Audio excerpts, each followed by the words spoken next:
Ward member জিতে আসতে হলে তাকে আপনি 16,000 ভোটে জিতে চেস করে আসতে হবে, আরেকজন পুরুষ মেম্বার হবে 400 ভোটে, সমান অধিকার। সেখানেই আমি আমার একটা নারী ওয়ার্ড দিয়েই উদাহরণটা দিলাম। অর্থাৎ সচিবালয় যদি সক্রিয় থাকতো, ওখানে যদি ঘুষ বা দুর্নীতি আচ্ছন্ন না করত, তাহলে হয়তো ন্যায় বিচারটা ওই নারী সদস্য পেতেন। মাননীয় সদস্য জনাব পঙ্কজ নাথ, বরিশাল 4, জনাব মোহাম্মদ হামিদুল হক খন্দকার, কুড়িগ্রাম 2, জনাব হাফিজউদ্দিন আহমেদ, ঠাকুরগাঁ 3 এবং জনাব মোহাম্মদ মুজিবুল হক, কিশোরগঞ্জ 3। আমি এখন মাননীয় সদস্যগণকে তাদের সংশোধনীগুলি উত্থাপন ও তার পক্ষে বক্তব্য রাখার আহ্বান জানাচ্ছি। পঙ্কজ নাথ, 3 মিনিট। মাননীয় স্পিকার, আপনাকে ধন্যবাদ।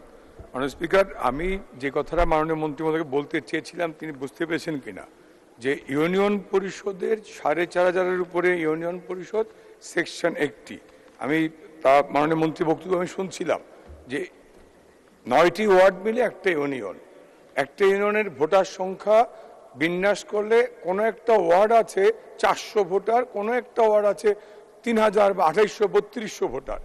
এই জায়গাগুলো সমন্বয়ের জন্য কোনো লোক ইলেকশন কমিশনে বা সচিব বরাবর বা মন্ত্রী মহোদয় আবেদন করলেন, মন্ত্রী মহোদয় ডিসি সাহেবকে পাঠালেন মতামত দিতে, ডিসি সাহেব ইউএনও সাহেবকে পাঠাইলেন।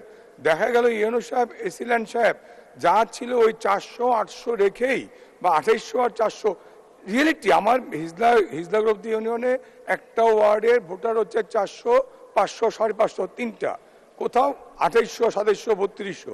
এই জায়গাগুলো অ্যাডজাস্ট করার জন্য বলা হয়েছিল, সেই জায়গাটা মন্ত্রণালয়ের ব্যর্থ হয়েছে বলে আমি মনে করি। কারণ ডিসি সাহেব বা ইউএনও সাহেব কোনো ঝুঁকি না নিয়ে যা ছিলেন তাই হুবহু পাঠিয়ে দিলেন। সচিব বা রেসপেক্টিভ ডেপুটি সেক্রেটারি বা জয়েন্ট সেক্রেটারি কেউ চেক করলেন না, যা করলেন তাই পাশ করে দিলেন, সেভাবেই গেজেট হয়ে গেল।